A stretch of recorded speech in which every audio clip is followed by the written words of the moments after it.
Alright guys, I'm going to give you a quick tutorial on how to rebrand these Viking PLR packs if you so choose. We're going to start with the PowerPoint slides for the videos. So the videos, we've been very careful to make sure that there's no branding or no mention of Viking in the audio. So you can actually continue to use the audio track if you prefer, and simply remove the visual Viking branding. The easiest way to do that is going to be to come to each image. There's 3 Viking images in each slide presentation, and what you'll do is you'll right click, you'll come over here to change picture, choose from a file, and I'll just grab a random image here. Easy as that. You would do the same thing here and here, and if you did want to change the voiceover, all you'd have to do is you would actually have to delete this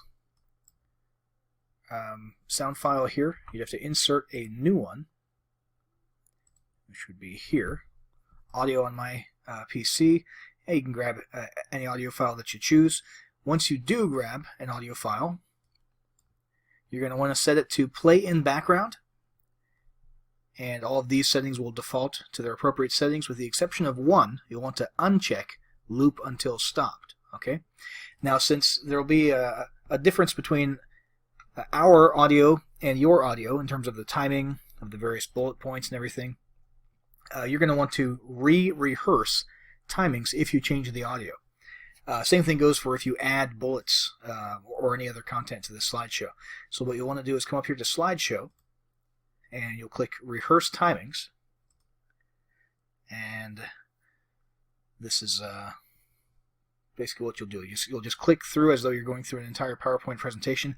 I'm on a 4K monitor, that's why the let me go ahead and turn this off.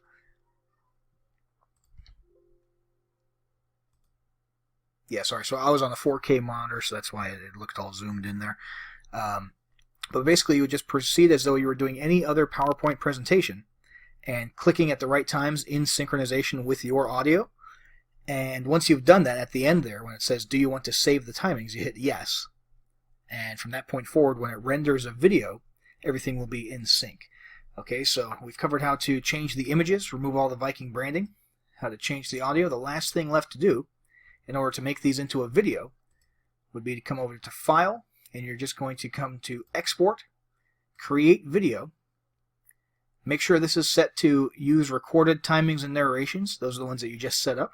It should be set that way by default, and to choose your presentation quality. There's no reason not to do full HD these days. And create video, and that'll render, over the course of a few minutes, an MP4 video file of this presentation. And let's see if I missed anything here. Nope, I think that's about it for the PowerPoint slides. Let's move over to the the Viking bonus creation Word documents. So what I'm about to say applies to the reports as well as to the full ebooks. And really, it's actually very similar to PowerPoint, except for one thing I'll mention at the beginning is this background. It's here for stylistic reasons. It looks kind of cool and slick, but I understand a lot of people might not like that. So what you'll want to do, when you first open the document, everything will look kind of gray and hazy here. And that's because that background image is actually in the header. And it is, as far as Microsoft Word is concerned, it's layered in front of the text. So step 1 is going to be to double-click in the header area. Step 2, click one more time, and you're actually going to select this background image. Okay, you'll see these little dots up here in the corners and on the sides. That's how you can resize this. If you want to keep this background and you just want to get rid of it temporarily while you edit and change things so you can see a little more clearly, that's all you do. You just drag it to the side, and then remember to drag it back over before you finally render or export your document. And if you want to just delete it, that's fine.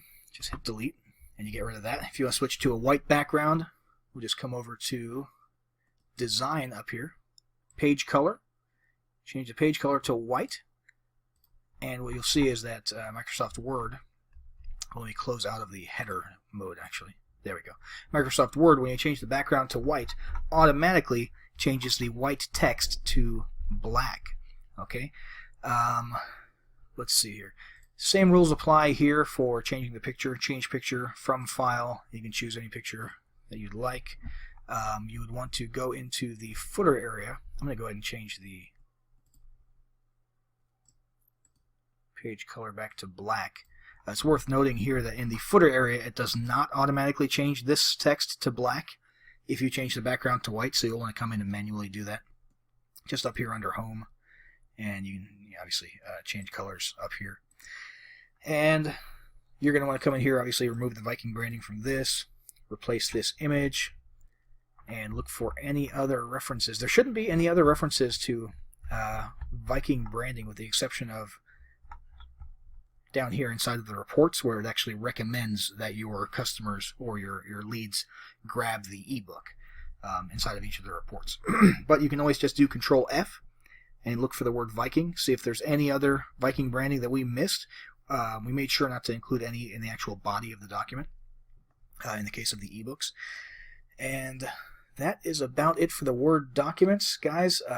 I just want to reiterate, when you distribute this to your audience, it needs to be in PDF format. So you're going to come up here to File, and you're going to save as Adobe PDF. Simple as that. Same thing goes for the PowerPoints. You can only distribute the video files once you export it as an MP4. You cannot distribute the actual presentation slides themselves. Again, unless you upgraded and got the master transferable PLR rights, in which case you can sell PLR rights to these. But if you just got the standard package of our Viking PLR bundles, and you're just distributing these to end users under your own PLR rights, make sure that when you distribute, you're only dealing with PDFs and video files, not with any Word documents or PowerPoint slides. That's about it for the tutorial. Guys, if there's any information here that I didn't cover or that you don't understand about rebranding, feel free to send us a support ticket, and if necessary, we'll go ahead and update this tutorial and re-upload it to the members area. All right, thanks, guys.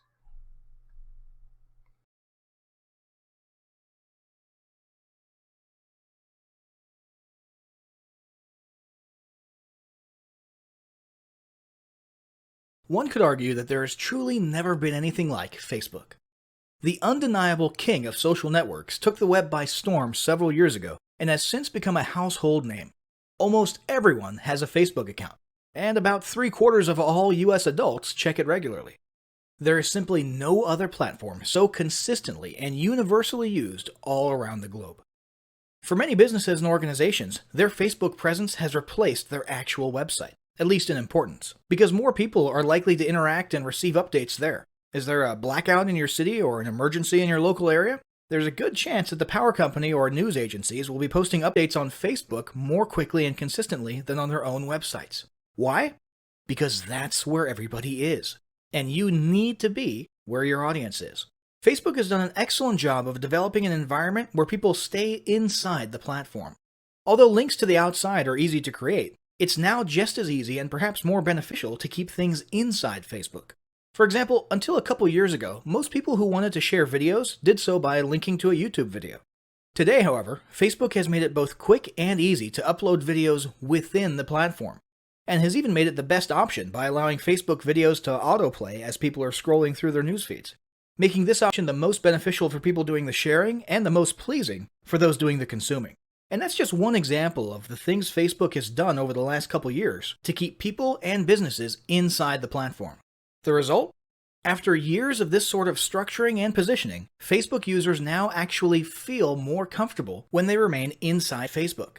People trust and feel safe with the Facebook interface, the color scheme, and the overall look and feel, and prefer to consume content inside of it. Hence the enormous success of Facebook native advertising. The point is, if you want to market your business or brand in the place where your audience spends most of their time and in a context in which they feel most comfortable, and by the way, you do, then you need to be marketing on Facebook. To fully get the point across here, let's look at some more statistics that'll give you a fuller appreciation of Facebook's size, reach, and importance. Almost 40% of the entire world's online population is on Facebook. Of the remainder who don't use Facebook, half of them live with someone who does. There are currently almost 1.8 billion monthly active users, and that's growing by 500,000 new users per day. Almost 1.2 billion daily logins occur and 6 new profiles are created every second. More than 1 million hours of video viewing takes place on Facebook. Over 250 billion images have been uploaded, which boils down to about 350 million images per day. And just in case you were wondering about the level of engagement, Facebook users generate 4 million likes, 510,000 comments, and 293,000 status updates per minute. With a growing and engaged user base like that, it's no wonder more than 40% of marketers report that Facebook is a critical part of their business. The question is, how do you make it work for you?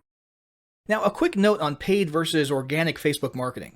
Ideally, a solid Facebook marketing strategy should include a solid mix of both of these. Organic marketing is an excellent and critical way to provide content and value, keep your audience engaged, gain brand exposure, grow loyal followers, and establish rapport. Paid ads are a great way to boost those efforts as well as to accomplish a variety of off-Facebook goals, such as website visitors, lead generation, and sales. Facebook's masterfully established native ad style has made paid ads even more effective than anyone could have imagined. That said, this guide will focus almost exclusively on organic marketing methods. If you're interested in how to get started with paid Facebook advertising, definitely check out our other guide on that topic. And now, without further ado, let's move on to the first step of any Facebook marketing endeavor: establishing goals.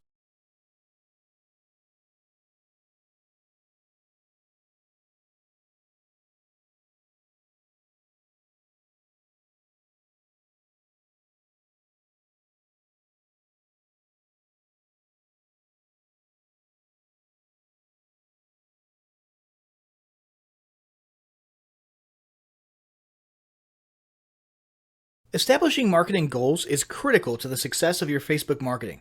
Countless entrepreneurs and businesses have set up a Facebook presence, made a few posts, and then let it sit untouched for months or even years. This is usually due to a lack or absence of goals. So before you even begin establishing any sort of Facebook presence or strategy, you need to establish clear marketing goals. Your goals should be specific, measurable, and attainable. They can be long-term, short-term, or a mix of both. Deadlines and milestones can be helpful as well. Let me give you an example. I want to increase my social following would be an example of a bad goal that will likely result in your marketing efforts petering out after a while, because there's no specifics or milestones. On the other hand, I want to gain 1,000 likes by Christmas is an example of a good goal. It's specific, measurable, and certainly attainable. Below are some examples of the various goal categories you might be interested in for your business. First up, there's traffic to website, which usually means sales, leads, or content marketing. Probably one of the most popular goals of Facebook marketing is to funnel your Facebook traffic back to your own web properties. After all, most businesses don't do business on Facebook. You're leveraging Facebook to obtain traffic and convert that traffic into brand followers, leads, prospects, and customers. So maybe your goal is to get people to a landing page with a free offer where they can subscribe to your list and become a lead. Maybe they're being sent to a sales page or an e-commerce store. Maybe you just want to do some content marketing and send them to your blog. Whatever the case, the end goal for a lot of businesses will likely be bringing Facebook traffic away from Facebook and over to their own web properties. Next, let's look at the social following goal, which we also refer to as Facebook as autoresponder. In this goal category, your aim is to build a large number of followers. This usually means likes in the case of a business or brand page, or it could mean friends if you're focusing on your personal profile. The reason we also refer to this as Facebook as autoresponder is because the main sought-after benefit here is to increase the number of people who will see your posts in their newsfeed. In this sense, your Facebook posts become similar to sending out email broadcasts via your autoresponder. It should be noted that Facebook has recently adjusted its algorithms in such a way that people tend to see less posts from businesses they've liked. This means a much smaller percentage of your followers will actually see your posts in their newsfeeds today than did in the past. Still, if you grow a large enough community, this can still be very beneficial, and if your content is engaging enough to get a lot of traction in the form of likes, comments, and shares, you can significantly increase the range of your organic reach into people's newsfeeds. Next, there's passive presence. Some businesses might have purely passive goals. Simply being present and discoverable inside of Facebook is a benefit that has wider appeal and greater utility than you may think. In many cases, a company's Facebook presence might supersede or even totally replace what was once the role of a website. Your business's phone number, address, directions, hours of operation, mission statement, and so on can now all be found on a Facebook page. And depending on your audience, that might be where most people seek you out, rather than your website. The ease of posting announcements, updates, photos, and other content without relying on a web developer or having to use a web building platform also makes Facebook pages an attractive alternative to the traditional website model. This same approach can also be used for events, communities, and brands. Next, let's talk about brand awareness. Another goal that's less thought about might be spreading brand awareness and recognition. If you're just starting out, there's a good chance your brand might be in need of a jump start. If nobody's ever heard of you, a great way to increase recognition is to simply create and share unique, helpful, or entertaining content and get your name, logo, and overall brand identity in front of as many eyeballs as possible, as many times as possible. If this is your goal, you want to avoid being salesy in the beginning. Ensure you're focused almost entirely on posting helpful, relevant, or entertaining content. Next, there's expanding existing audiences. If you've already got an audience, your goal might be to make it bigger. This can be done via several social marketing methods. Sharing viral content, either curated or created yourself, can lead to a huge increase in your Facebook audience. Recently, a restaurant in Southern California released a 60-second video with shots of people enjoying their signature menu item, an enormous T-bone steak topped with melted cheese, and it went viral in one day. They had already garnered a respectable audience prior to the video, but after the video, their Facebook audience and engagement skyrocketed, and so did their foot traffic. Although creating your own viral content like that can be great, if you don't have the time or the means to do so, you can simply leverage existing content that's already proven itself to be viral by curating or resharing it with your own comments or angle added to it. Also, a few humorous images and memes can't hurt either. Other ways to expand existing audiences can include contests, sweepstakes, and gamification. Assuming your offers and prizes are compelling enough, incentivized sharing can be very effective. Just ensure your methods are permitted by Facebook's terms of service. After that, there's enhancing or repairing public relations. Do you want to set your company apart in the public eye? Do you want to associate your brand with feelings of goodwill and community involvement? Did you accidentally spill a ton of crude oil into the Gulf of Mexico and kill a bunch of fish? If any of these apply to you, then enhancing or repairing your public relations could certainly be a good Facebook marketing goal for your business. You can bet that when a certain major energy giant had an oil spill on its hands a few years ago and became public enemy number one, they went into PR repair overdrive. They were literally hated by almost everybody, and their business could easily have disappeared off the face of the earth. But instead, they handled it masterfully and began pouring millions, if not billions of dollars into massive PR campaigns to improve their image and highlight their commitment not only to fixing the mess, but to the environment in general. This PR campaign lasted years, was very effective, and you can bet they leveraged social media platforms like Facebook as well. But it doesn't take a humiliating public catastrophe to make PR enhancement a good idea. This is a goal that any business can engage in. Non-sales related campaigns can include photos or videos that foster positive values and goodwill, or even involvement in social movements or noble causes. A quick note about the social movements: be careful not to alienate half of your prospects. Although you may be super passionate about something and it may seem like it's worth putting your company out there in association with a certain cause, there's a good chance that a month later when you sit down to do your bookkeeping, you're going to regret it. So just be careful how you go about that. Here's some more ideas. Did your business recently donate to a charity? Build a school in a third world country? Serve food at a local pantry? These are all things to post about for the sake of PR. These don't necessarily need to be about things that your business participated in. They can be content about general things like a heartwarming video about helping the poor or caring for the elderly. Special holidays like Christmas, Thanksgiving, or Mother's Day also present opportunities to leverage emotions, foster goodwill, and enhance your PR. Finally, there's market research. A hugely beneficial goal of Facebook marketing is market research. If you're just starting your business or going down a new path, Facebook can be an excellent place to learn more about your audience and your market. This can be done in a structured way with things like surveys and questionnaires, or in a less structured way by simply engaging with your audience, commenting, asking questions, and so on.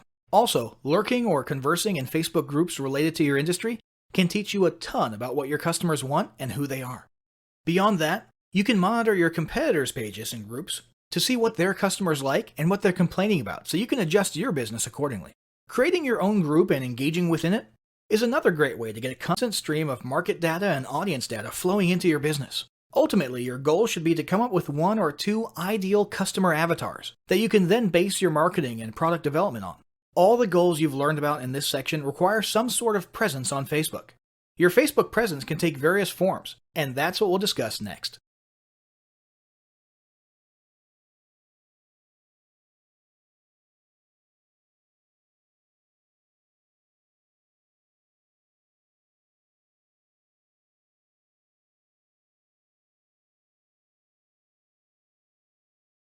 In order to reach your audience, gain followers, conduct market research, or accomplish any goals at all, you'll need to establish a presence on Facebook.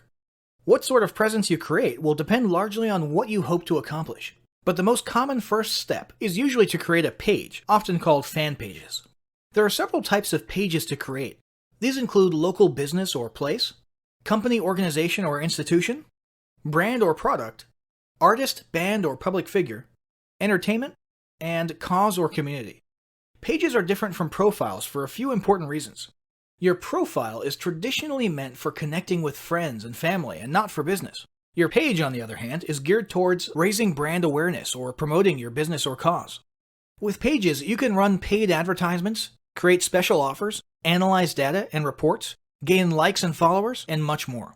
Pages should be understood as a social avenue for you to build your relationships with prospects, customers, and clients. Finally, business pages are kept completely separate from your personal profile and bear no public connection to you unless you choose to reveal such a connection. Let's talk about building your pages. When you first start the page creation process, and you can simply go to facebook.com/pages/create, you'll be prompted to choose one of the page types listed above. This should be relatively obvious. There is some disagreement about whether online businesses should choose company/organization or brand/product. In most cases, for online businesses, it's the latter, but it entirely depends on your business.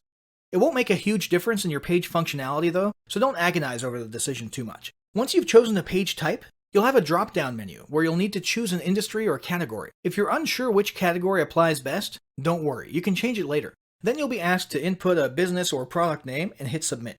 When you first arrive at your new page, it'll be a little barren, but Facebook has made it very easy to start fleshing it out.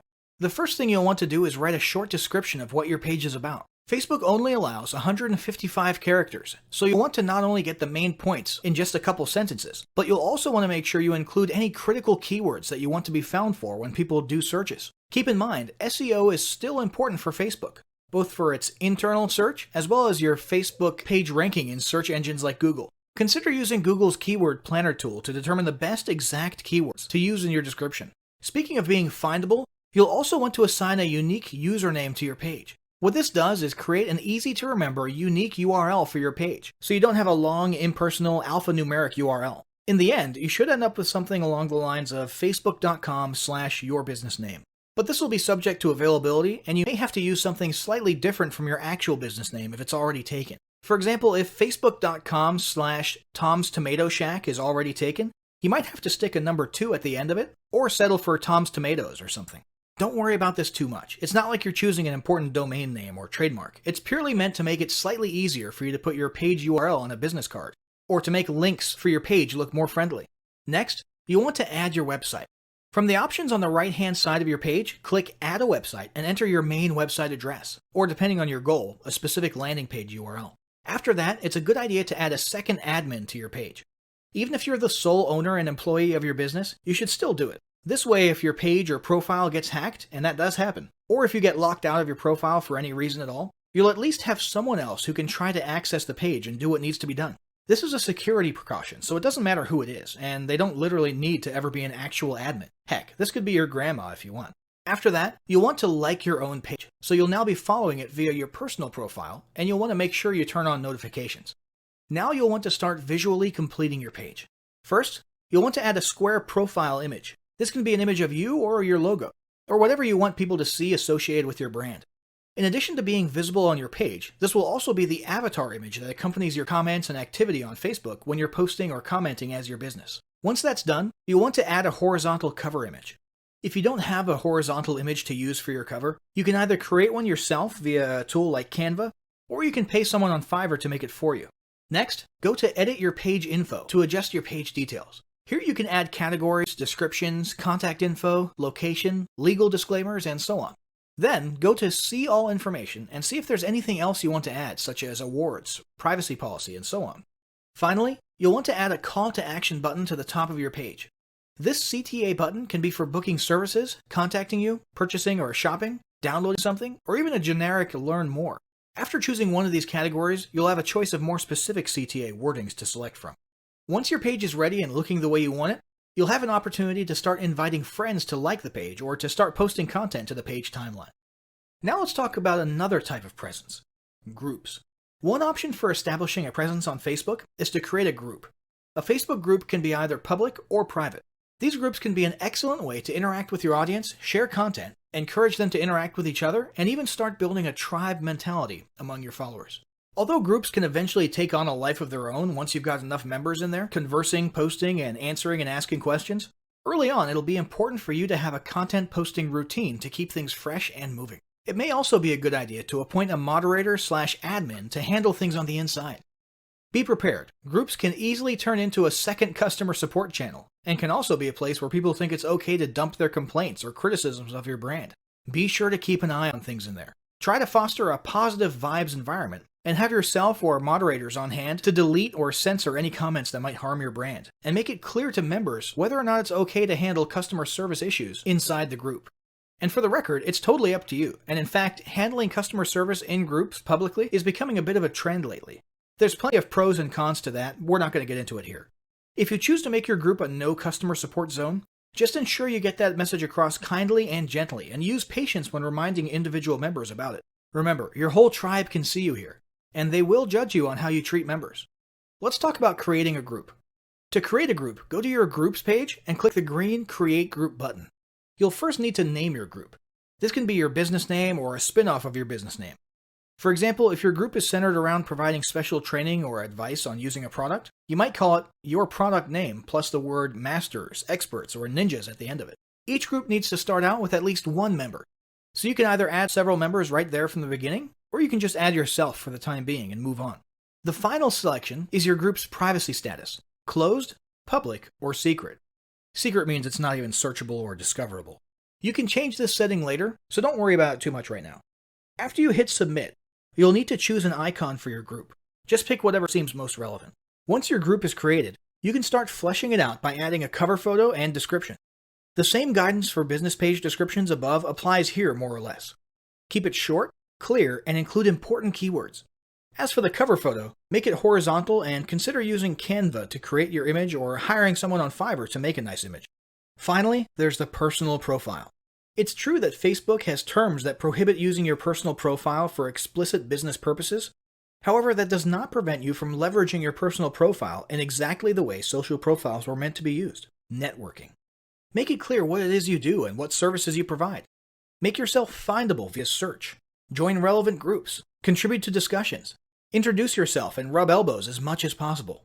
In this sense, your personal profile can be an incredible resource for marketing and potentially even more powerful than your business page. So, once you've established the sort of presence you've determined you need, you'll want to start posting content. After all, that's what this whole endeavor has been about, and it's what we'll cover in the next chapter.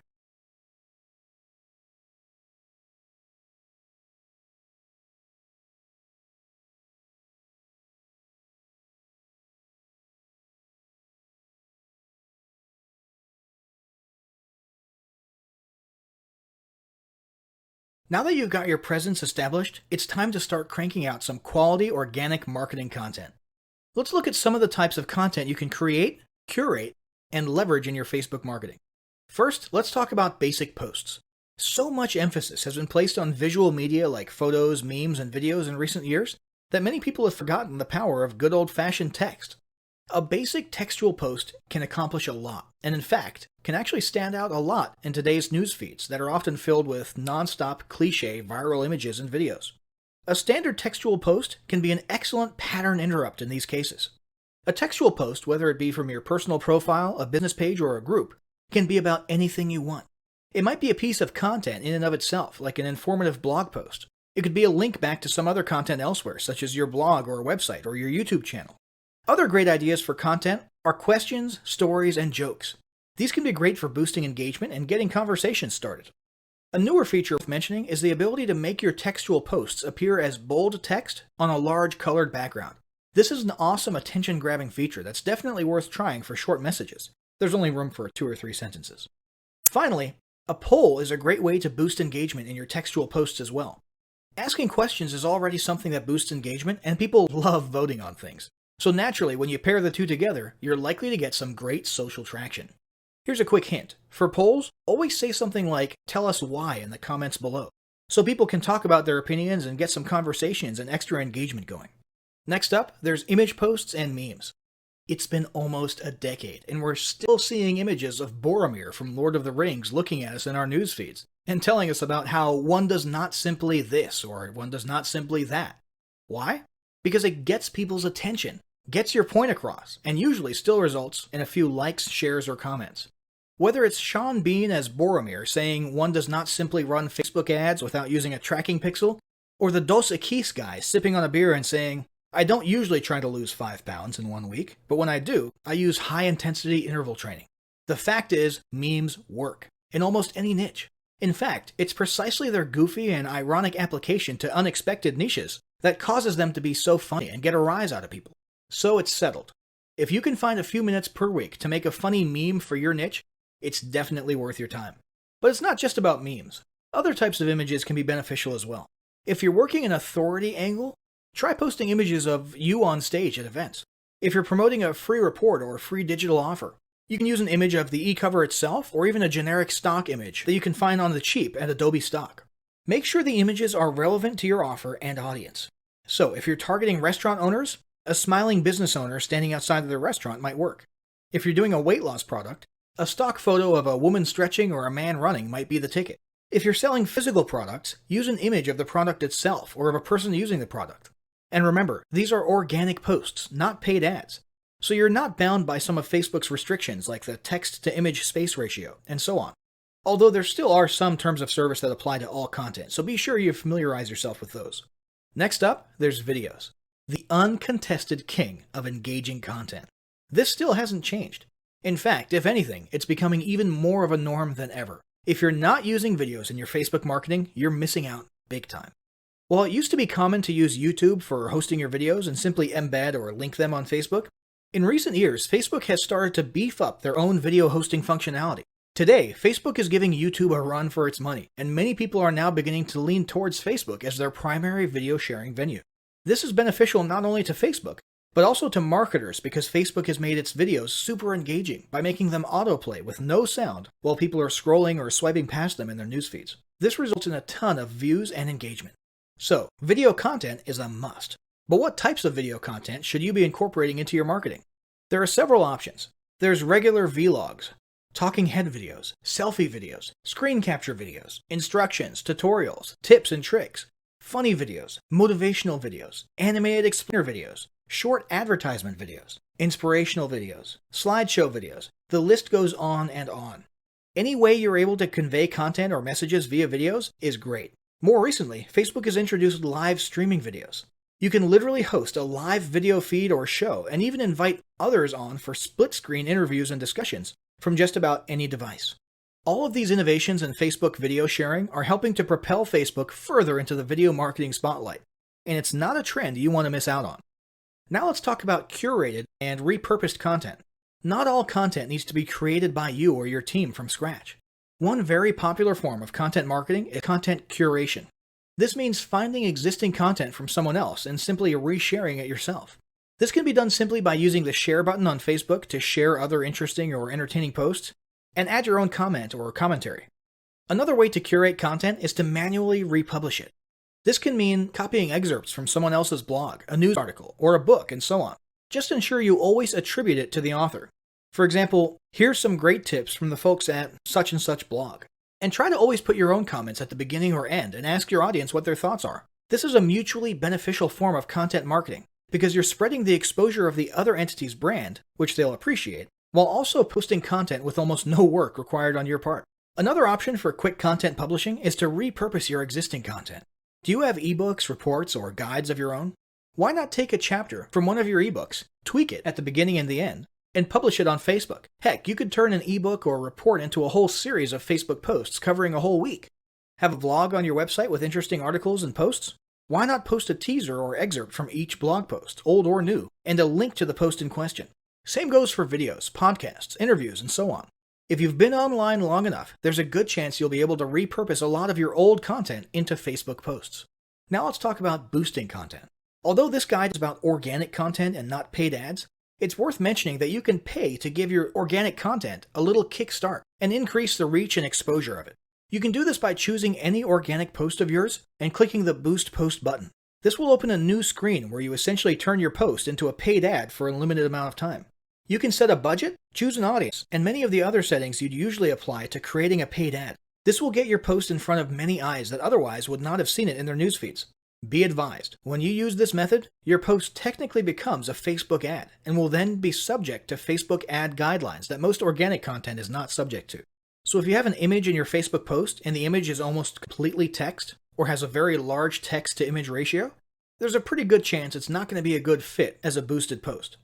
Now let's talk about content planning. Planning out your Facebook marketing strategy is super important. The last thing you want is for your Facebook presence to turn into one of those where you set up a page, post a few things, and then becomes lifeless for months at a time. This happens a lot. When people see this, you instantly lose credibility. And that's why it's important for your team to have a robust content posting schedule and strategy. Ideally, you should be posting something almost every day at least. However, this need not always be content designed from scratch. Instead, you can set aside 2 days of the week that are for original, created from scratch posts or videos, while all the other days in between only require a reshared post from elsewhere or a quick meme or image.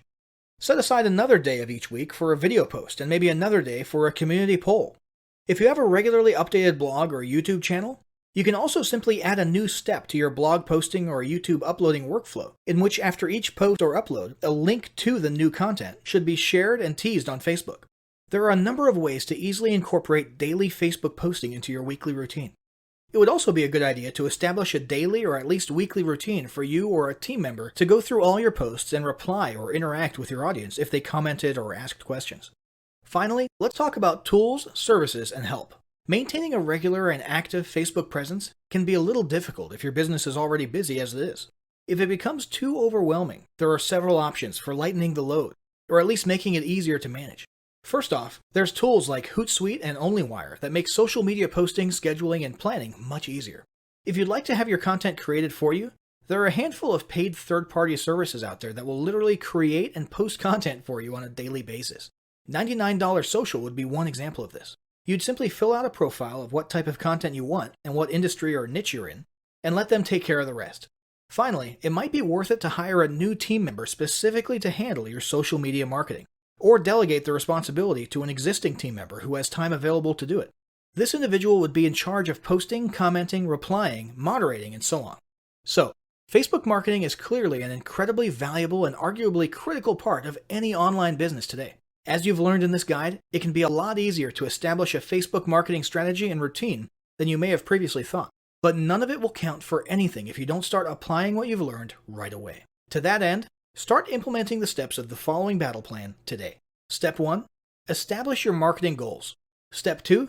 Determine what type of presence best fits your goals and create it right away. Step 3.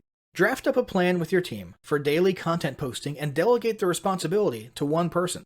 Alternatively, if you're a lone wolf, consider using the above-mentioned tools or services to lighten the load.